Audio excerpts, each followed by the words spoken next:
You got it. Okay. All right.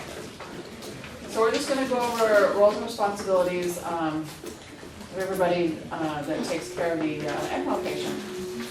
So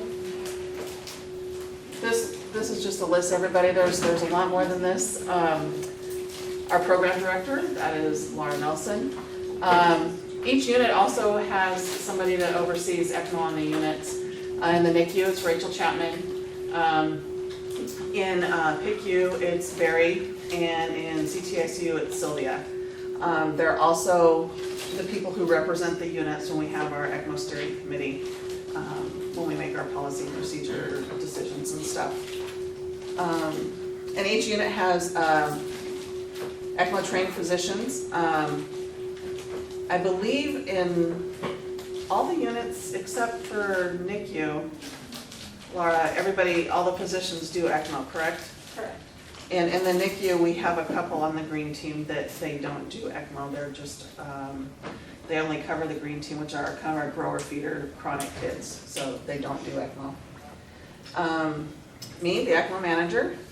Our perfusionists, they come for cannulations and do our priming for us, and then some of our component change outs.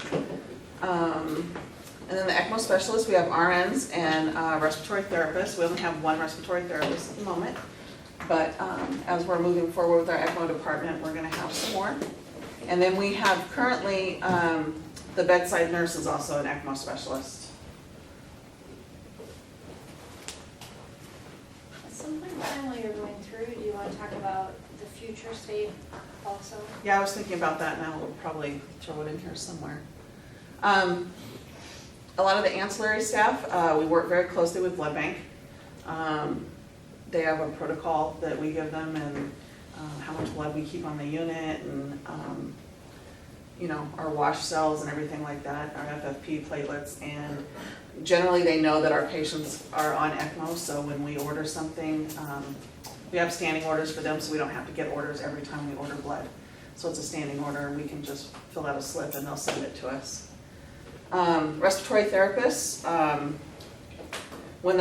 so the respiratory therapist handling the ventilator, and then the one respiratory therapist we currently have that does do ECMO, she does not do the ventilator while she is sitting as an ECMO specialist. Our ultrasound technicians, we get cranial ultrasounds on all of our kids that have open fontanelles prior to cannulation, 3 days consecutively after cannulation, and then after that we do kind of 3 days a week, Monday, Wednesday, Friday. Our echo techs, social workers work really closely with the parents, help them, you know, get Ronald McDonald, help them get services while they're here. The palliative care team, I do know that in PICU, going on ECMO is a trigger for palliative care. CTICU, not necessarily. Yes, Is it now? Yeah. Okay. We were the first one. And in the NICU, it's not, so hopefully in the future it will be. But generally we'll call them in when we need to. And we have spiritual care and child life specialists. Most of our kids for child life specialists, they're really working with the siblings more and preparing them for when they see their siblings on ECMO and stuff. I know most of our kids are pretty sedated, even the older kids, you know, the 14, 15-year-olds, they don't wake up much. We did have one incident where we did wake up a child, and they had to work with him and stuff. But they usually really work with the siblings. I do know in some of the other hospitals where they do extubate them and they are more awake, then there's a much bigger role for the child life specialist there, because then some of those kids are even still doing homework, some of them are still play video games, some of the ones that are extubated, they still even eat popsicles and food and stuff like that. A little bit crazy. So for the physicians, obviously attendings and fellows, they've all gone through this class at one time or another. We do have 24-hour coverage, so there's always an ECMO trained physician in-house when we have somebody on ECMO. They do the direct care, they write all the orders, we set our daily ECMO goals for flow. We still set parameters for ACTs, even though we really follow anti-10As more, and we'll get to that when we go over the anticoagulation. And blood gases, by the time you guys are done with this, you guys will know the circuit and patient physiology and how they interrelate with each other. And then in emergencies, the physicians are really the team leader for the patient and directing the patient care, while the ECMO specialist would be the team leader for the ECMO pump, and it's their role to get that ECMO pump working again if that's what the emergency is. Surgeons, cannulation and decannulation. Who put planned in there? Planned decannulations. Sometimes there's unplanned decannulations. We had one, and it was during a cannulation, there was an unplanned arterial decannulation. A few months ago. Yeah, it was a few months ago. I was there for that. That was fun. Never let go of the cannula. If they tell you to hold it, never let go. So emergencies, bleeding, cannulation, malposition, accidental decannulation.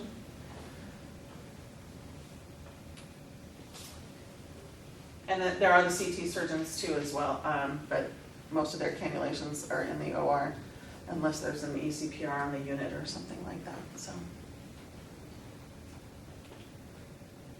So the ECMO specialists, like I said, they're RNs and respiratory therapists. The ECMO specialists are going to take care of everything that you learned about today, the monitors, the M3, the ECMO pump, the circuit, everything that's going into the circuit. They'll manage the flow, the sweep, the blender, general maintenance. We have pressure lines that we have to take care of and maintain so that they don't clot off. We do labs. Right now we still do ACTs every hour, so we'll be checking those at the bedside every hour. And then every 6 hours we have a whole other slew of labs that we get and monitor. The heparin goes into the ECMO circuit, so we'll titrate that as well. The administration of fluids and blood to the circuit. We also take care of the control of the cannulas with position changes. That will take an extra ECMO specialist or somebody that's more experienced in taking care of the ECMO patient to be able to do that, because generally we'll have somebody watch the pressures, watch the flow, and it's hard to see all that while you're standing up at the neck or wherever, securing the cannulas while they move the patient. We're always watching the circuit. We're looking at our pressures, we're looking for air, we're looking for blood leaks, we're looking for the oxygenator. These ones haven't been much of a problem, but our older ones, they used to have sometimes a lot, they would leak blood or plasma. And then during emergencies, the ECMO specialist is really focused on the pump. That is their job. The patient nurse is focused on the patient, and the ECMO specialist is responsible for the ECMO pump. So, and the ECMO bedside RN right now is an ECMO specialist. They do all the nursing care for the ECMO patient. And they help with the ECMO circuit as needed, and they can actually watch the circuit and the pump when we go on breaks, so we wouldn't be able to break each other. In the future though, we're currently in transition. We're having a core team of ECMO specialists, and so we'll only have one ECMO specialist at the pump in the future, probably next June, after everybody's trained and after we've hired everybody into the department. And then the bedside nurse there will be some ECMO specialists that are not coming to the department, so they're going to be perfect to be the bedside nurse for the ECMO patient. Although we will be training other nurses as well to take care of the ECMO patient too. This is also when we're going to be having some more respiratory therapists that we're hopefully hiring into the department as well. we've gone in the last, I think, 2.5 years. We started with 90 ECMO specialists, and we are down to, with everybody that's on leave and everybody that's moved away, and I think we're down to 65 now. And we're hopefully going down to, we're looking at 25. So there'll be a lot more ECMO time for them, they'll be a lot more confident, they'll know the pump inside and out, and they'll really be the experts, you know, sitting on the ECMO circuit.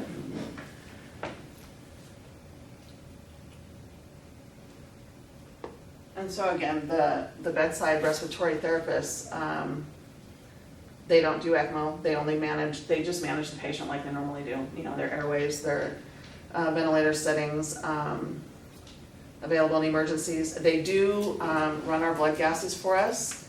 We do them at 10 and 4 every 6 hours. So they'll bring in all 3 of the EPOC machines and they'll get them all calibrated, and we'll all draw our blood gases together at the same time, 2 from the pump, 1 from the patient, and they'll run those for us. And again, the respiratory therapist, the ECMO specialist, should not have to act as the patient's respiratory therapist either. Not routinely anyways. They're not responsible for the ventilator at that time.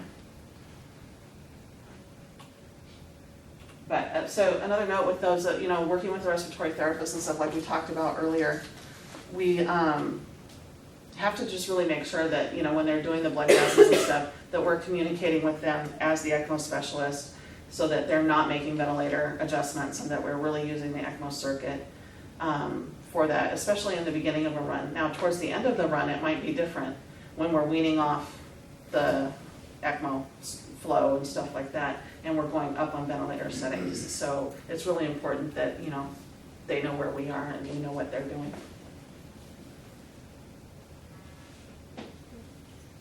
So are the ECMO specialists or the nurses and specialists in ECMO, is there always one staffed in the unit and they're just assigned to regular patient care? If somebody, or like, is it somebody you have to call in? Or So right now, each unit maintains kind of a minimum number of ECMO specialists every day, every shift. And so hopefully one of your ECMO specialists doesn't have an assignment, like in the NICU for the most part, we'll have somebody who's not in staffing and doesn't have an assignment that we can generally put on. But right now, it does require some juggling and moving around of patients, sometimes pairing up to be able to make 2 ECMO specialists available to cannulate a patient. So most of the time, they do have an assignment. I would say this part about it really is worthwhile for all of you to truly be aware of, because since this is a moment of change for our program, as you can imagine, change does not come easily, and this is a substantial change that we're making. And the 2 substantial changes that you will hear about at the bedside and feel the anxiety around is, number 1, this idea that we're moving from a model of having 2 ECMO specialists at the bedside to only having 1 ECMO specialist at the bedside. So that for all of you, the reason why we're doing that is because at the majority of institutions, that is the way they run their ECMO. So this is kind of an old approach to running ECMO by having 2 specialists at the bedside all the time. And the reasons why we're deciding to make the change isn't just because it's old, but that we see 2 issues with it. Number 1, in order to have enough ECMO specialists to be able to staff 2 people at the bedside, you can imagine we need to have a team of double the size. And so when you're talking about the fact that we do somewhere between 30 to 40 runs a year, if you have a team of 90 people to support that, it's hard to make sure that they have enough time at the bedside to have their competence at as high a level as you would want them to have it, to truly be the expert. So that's partly why. The other reason why is because, and this is a lesser reason, but I think it's important, is part of the reason why Kim is going through and breaking down these roles for you, so you guys know what you can expect from different people in the room. And so if you have 2 ECMO specialists at the bedside, we've actually had to work very hard as a program over the last few years to get them to differentiate themselves and really think about, okay, even though I'm an ECMO specialist today, I am the patient's nurse versus today I am the ECMO specialist, because you can see we want different things from them. And particularly where that becomes challenging is when you have a crisis event. because people go to where they are comfortable. And so we have examples in all of the units going both ways, where a circuit goes down and everybody goes and takes care of the patient and forgets about the circuit, and examples where the circuit goes down and even the bedside nurse goes over and starts troubleshooting the circuit and nobody is standing taking care of the patient. So that's why we're making that transition. It's not just a torture or an ECMO specialist. And then the other transition that's happening is that our ECMO specialists came from the individual units, and so now we're going through this process of creating an ECMO unit unto itself. And so Kim's role as the ECMO manager has a new role starting in July, and then now the ECMO specialists are going to be hired into this unit. And as she was talking about, it's going to be a smaller number of ECMO specialists to increase their expertise, and it will also allow us to change the way that we currently staff. So right now, because everybody has their own ECMO specialist in their own unit, when you ask how we made sure that there were enough people on board, the rule that people are trying to maintain is that there are basically 7 ECMO specialists every single shift of the year, regardless of whether anybody is on ECMO or not. So you can see where that's a big resource drain. And then you've got to have specialists in each unit. So now what's going to happen is, depending on how many ECMO specialists we hire into the unit, and we're just in the process of taking applications right now, if we really have 25, which I don't think is likely, we would be able to staff 4 to 5 ECMO specialists every shift in the hospital overall. And so then they are the ones who would preferentially go and be the ECMO specialist at the bedside. And then if there isn't a role for them as a specialist, then they will go to the units to either function as an RN or an RCP, depending on what their background is. So you can see where that's a major shift and a major change, and you guys are definitely going to feel that in the units as we go through this process right now, when we're taking applications and interviewing. People are talking about whether they're going to move to the new team or not. And it's not necessarily that it's bad and there's no fighting, but you guys are going to feel how that transition starts to happen. And so we'll hire into the new ECMO unit, and then we'll go through a transition phase of training all of them. So for right now, you're still going to have 2 ECMO specialists at the bedside and all these ECMO specialists staffed within the house, and there's a lot of stress about that. When we go down to this team size of 65 instead of 90, it's hard to make those numbers. But sometime within probably the next 9 months, once we get the specialists who are in the ECMO unit trained up, they'll be able to be alone at the bedside. And then we have different redundancy built into the system so that they're supported and not alone in the world. But they're going to feel all of a sudden this new place of, oh, I'm not used to not being with an ECMO specialist. We're going to make them very independent. Will they still have like a bedside nurse? Right, so it will still be a 2-to-1 model, Yeah. but it's that the bedside nurse no longer has to be an ECMO specialist. The bedside nurse will just be one of the senior nurses, because these will be the sickest patients in the unit, so you're not gonna get the fresh grad at the bedside, and they will have some training in ECMO, not as much as you guys have in ECMO, definitely not as much as the ECMO specialists have, but some understanding of the physiology so that they can be partnered to the ECMO specialist, but the ECMO specialist will be the only ECMO specialist at the bedside. Can I ask what training the ECMO, because I know like in adults, a lot of them are perfusionists or respiratory therapists that have done extra training. What training do they get here? So nationally, it's basically a similar standard for everybody in order to be an ECMO specialist. They go through a 5-day I know. course that is very similar to this course, but with more. It's a lovely. No, Jose is hot too. I'm sitting in the sunshine. I know. It's a 5-day course, and it's very similar to what you guys go through, but the extra time is spent with hands-on, and then also them doing more simulation as well as just hands-on in the wet lab sense of being able to put together the circuit and take the pump out and insert a new pump into it, and those kinds of things. And simulation for them is kind of new. They've only been doing it for about 2 years. And so that was a very stressful change for them as well. But now, most of them look forward to it, and they don't, everybody gets nervous when you're gonna go do simulation, but now they don't feel like they're not threatened by it like they were in the beginning. So they will get a lot more simulation and actual really changing the components, listening to the alarms and all the distractions and things that would stress them out if it were on a real patient. So in this ECMO unit, will the NICU ECMO specialist stay in the NICU, or there will be cross So the specialists will be hired into the unit themselves, and we're doing that to create the identity of the ECMO specialist. And then when they are not being an ECMO specialist, we are going to allow them to have preference units, but they are expected to be able to function as a critical care nurse or RCP in any of the units. But if they have a preference unit, then if that unit needs someone, then they'll be able to go back to that unit more likely.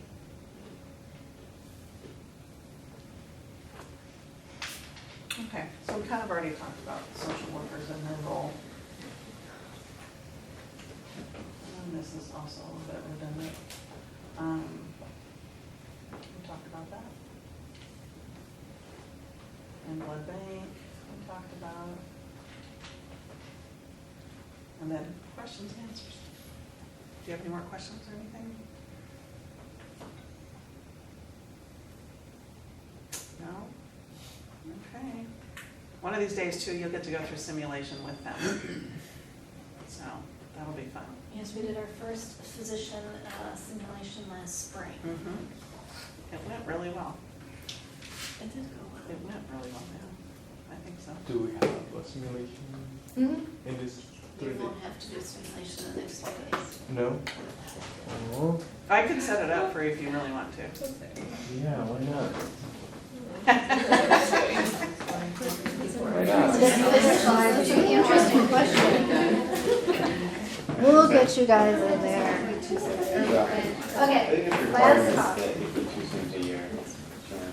But it's like, we want $2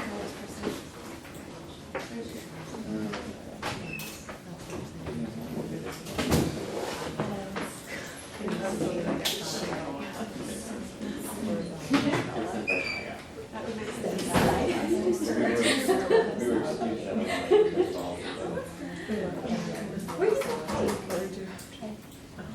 Okay, so pediatric and cardiac indications for ETLS. So this talk will have its own version for neonatology tomorrow morning. So the point of this is just to talk a little bit about specifically pediatrics and, like I said, cardiacs and why kids go on.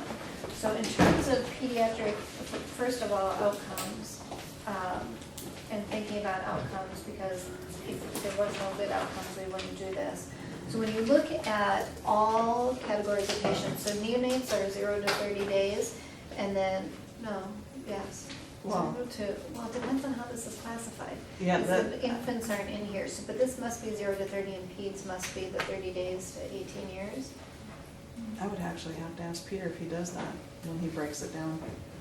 Or does it Because drop out neonatal infants? for us is up, I mean, newborn and infant, but it is to 30 days, but I don't know how he does his numbers. That's a good question. I think this is 0 to 30 days, and this is 30 days to 18 years. I'm Yeah. pretty confident about that. And then adults are above 18 years.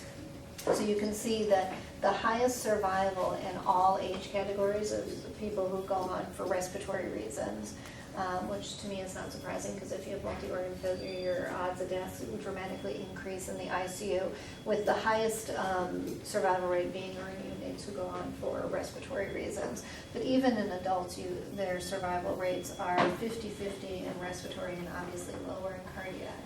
And this is partly why there's so much debate about who gets cannulated to ECMO and whether places want to have ECMO programs or not. Because some of these numbers that you look at, if there's a 27% survival of a 34% survival, is that really worth doing? That's a little bit the same philosophy as with oncology, right? 27%, 34% is better than 0%. And so that's why some people get in the game. But in order to have those numbers and make the best use of those numbers, you have to decide who you're going to put on, because this isn't for everybody.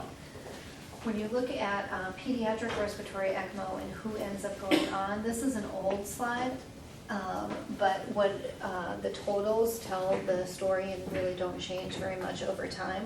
So when you're looking at pediatric respiratory ECMO, it's primarily viral pneumonia that people are going on for, closely followed by bacterial pneumonia. And then you have a few other scattered things, but those are the biggest indications for going on. So how do you choose who can go on? So there's a list of things here, and it's kind of interesting. And pediatric ECMO, or in pediatric critical care, trying to decide who gets cannulated to ECMO is not an easy choice. It's one of the questions that comes out pretty commonly from the fellows as they go through their fellowship to want to talk about what the indications for cannulation are, how you decide, because there's so much variability. What I would say is that the number one rule that is true across neonatal, pediatric, and cardiac is the rule that there has to be a reversible disease process. Because if you don't have a reversible disease process, there's no point in going on ECMO. Now, when we talk about that in cardiac ECMO, what that means is if you have somebody who has congenital heart disease and goes to the OR and can't separate from bypass, the statistics are pretty solid out of the ELSO database that of those patients, the majority of them, meaning about 60% of them, 65% of them, have return of function within 7 days. And if they don't have return of function within 7 days, then there's very few patients that go on and have return of function. And so when you're cannulated for cardiac reasons, but it's really only post-surgical cardiac reasons, you'll hear people talk about this magic 7-day window. So you have the capacity there to predict what is a reversible disease process. So now if you start thinking about general pediatric critical care and somebody who rolls in the door with respiratory failure or ARDS, how often when they come in do we genuinely know the etiology of their ARDS when they first roll in the door and we're trying to make a decision about whether to cannulate them or not? So this is partly why it gets so muddy in deciding who's actually a candidate for ECMO or not, is because of this question around reversible disease process. One part of reversible disease process is the etiology of their ARDS. Another part of the reversible disease process that people will quote is how long they've already been mechanically ventilated for, with the idea that if they've already had a prolonged course of mechanical ventilation, it's less likely that they're going to have a reversible disease process. But even that is evolving over time. So not that many years ago, people really stood very firm on if you've been mechanically ventilated for more than 7 days, you're no longer a candidate for pediatric respiratory ECMO. That's really starting to change, and even within our institution, that's definitely changed. And so now more people are using 14 days, so that if you have an etiology or you don't have an etiology for your ARDS and you've been cannulated for less than 14 days, if you really think there's something that you're going to figure out in there that you might be able to make better, then you're a candidate for ECMO. To me, it's those two things and only one other thing that really comes into serious play when you think about who's a candidate. And the other thing is whether you're failing conventional therapies. And this is the other part of pediatric respiratory ECMO that is very center dependent and makes it very difficult to try to decide who's a candidate. Because when, for example, Alex was talking about earlier, she came on and she found a patient on a PEEP of 18. Of course, that patient was on ECMO, but he was also on a PEEP of 18 before that. There are plenty of other institutions who, if they put a patient on a PEEP of 12 or 14, they consider that a lot of pressure on the ventilator, and they would say they've been exhausted, and so if the patient becomes hypoxic on that high of a setting, they say they have failed conventional therapies, and they go on to ECMO. Whereas here, we'll take our PEEPs up to 16 or 18. And then it becomes even more so true when you think about what you're doing to ventilate the patient. Because when you're ventilating them, what is the absolute number for a PIP or a delta P or a tidal volume, and in particular for a rate that's starting to induce so much barotrauma? And the real problem is that all of our statistics that you hear us talk about with ECMO, all they relate to is survival. And so if you look at patients cannulated to ECMO, they have a worse survival rate overall than patients who aren't cannulated to ECMO and have respiratory failure. But is that any surprise? No, because obviously if you have such bad respiratory failure that we're willing to pull out all the risks of ECMO, you must have a terrible disease process. So then if you have a survival rate of 50, is that better than the survival rate of 0 if you weren't going to cannulate that patient to ECMO? What we really need, and what no one has really done, is look at pulmonary function tests and try and evaluate if you have patients on these kinds of settings on the ventilator and you cannulate them to ECMO versus these kinds of settings, who 2, 5, 10 years down the line actually have improved pulmonary function. That's probably the better question to be asking, but we have no answer to that question. And so then you end up in this endless debate, not endless, but unanswerable debate about when are you exhausting your conventional ventilator settings. Does that make sense? In terms of some of these other things, the reason why they have question marks after them is because they've really changed over time dramatically. So for example, it used to be thought that if you were septic and infected, that you weren't a candidate for ECMO, because if you're septic and I put plastic into you, what's the likelihood you'll ever be able to clear your infection? And yet what we've learned over time is you can still clear infections on patients even if they have plastic in them. So sepsis is no longer an automatic rule out. Just like it used to be thought that if you have a coagulopathy or terrible bleeding that you weren't a candidate for ECMO because we're going to have to anticoagulate you. But one of the benefits to centrifugal ECMO is that we have heparin bonded circuits so that you don't have to go on heparin as soon as you go on your ECMO circuit. So now you've got huge bore catheters in through which you can replace a lot of blood product. You don't have to worry about getting trolley. You don't have to worry about decreasing cardiac function as you're massively transfusing your patient.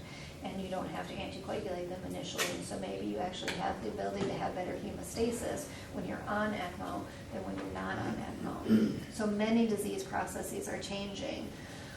This one about poor neurologic status also is very variable in terms of what people think about it. No intracranial hemorrhage is a relatively strong contraindication still, but I'm going to leave Rachel to talk about that when she talks about the NICU end of things.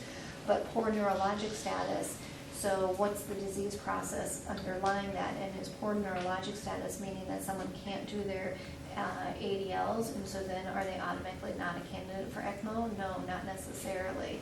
And so each case becomes a case-by-case discussion. I had somebody call me a couple years ago, one of our cardiologists who had a kid on the outside with myocarditis, that I can't remember what genetic syndrome he had. It wasn't trisomy 18, it wasn't that bad, but maybe just a really bad CPMR kid, and he asked whether we would cannulate him to ECMO, and we don't have anything specific that says, no, we won't cannulate CPMR, but we would really have to have a discussion around, if you do reverse this disease process, what's the quality of life that the patient had to begin with, and then knowing what happens on ECMO, what's the quality of life that you're sending that patient back to.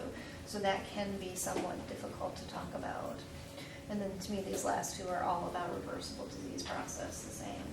The other one that people are debating that isn't even on this slide, by the way, is bone marrow transplant and whether you'll cannulate a patient who's had a bone marrow transplant. There certainly are institutions who are cannulating patients who have bone marrow transplants. Many places still say that they won't cannulate if they've had a BMT. I don't think we officially say we wouldn't cannulate a patient who's had a BMT, but I feel fairly strongly that it's not a good idea. Oh, H1N1 is the other one, not H1N1, Ebola.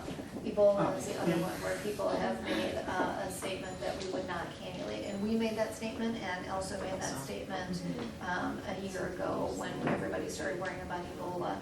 And that's, as much as that's about the DIC and the hemorrhage that those patients have, it's about the infectious nature of the disease process they have. And if everybody has to don a 5-minute process of garb to go into the room in such a high risk technology that we have, then that's too unsafe of a situation to have an ECMO specialist and a nurse all by themselves for 5+ minutes and while you're donning all this garb. So that's really why people said no to Ebola. The indications here, the indications we are talking about in the sense of that you have respiratory failure, primarily hypoxic respiratory failure, the pulmonary hypertension that we talked about, and then there's a variety of other things that people will start debating, like pulmonary hemorrhage. But again, you have to know why that patient is pulmonary hemorrhaging. If you have a BMT patient who has erosive aspergillosis and is pulmonary hemorrhaging, is that a reversible disease process? No. Inhalational injuries certainly are. Pneumothoraces or air leak syndrome is sometimes an indication for going on ECMO, and this is another one where you have a huge debate about whether your conventional therapies are better or worse for the patient compared to putting them on ECMO. This is just an example of how specific some people get when they start talking about indications for going on ECMO. So as I said, So there's this, is there a reversible disease process and are you failing conventional therapy? So some institutions will go through and have very specific criteria. So there's this thing called the Murray score that the adults use that takes a look at your PF ratio, what your settings are in the ventilator and your chest x-ray and your compliance, and then calculates out a score, and then will say based on this absolute score, yes, you are gonna go on ECMO versus not. Here, sometimes people use the oxygen index, and they use it a little bit more, oxygenation index. It's used a little bit more in the NICU, I think, than we do in the PICU. The PICU is very little about that kind of hard fact and data, and much more about, are we getting by with what we're doing, and can we make it with this patient? But even within the NICU, what I've heard is that recently you guys are not relying on hard and fast oxygen indices as much. This we talked about. You guys will put like, you talked about BMT, but like refractory sepsis in onc patients, like not BMT, but just like onc patients, yes. For sure, onc patients, yeah. Of the pediatric patients who have gone on, the handful that we've had in the last few years, at least a couple of them have been onc patients. One survived, one didn't survive. And even before that, I can remember one that was, had H1N1, and that one survived. They're not that many, but. In terms of cardiac, this is moving out of the neonatal population a little bit, so this is 1 month and greater, showing you the breakup, but it's pretty similar for neonates as well. So that when you look at young infants going on cardiac ECMO, the largest category, if you want to make a category, are patients with hypoplastic left heart syndrome, or if in particular you just think about having some kind of obstruction on the left side, that's the most likely reason for them to go on. As opposed to when you start looking in the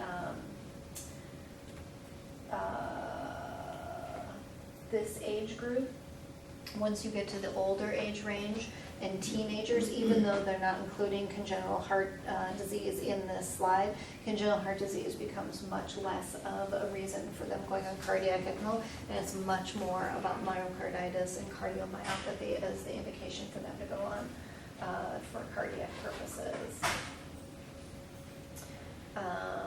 These are things that we already talked about. And this we already talked about. Oh, the one other thing that we didn't talk about, the other thing besides primary cardiac failure that may drive you to put a patient on would be arrhythmias, including when you're thinking about that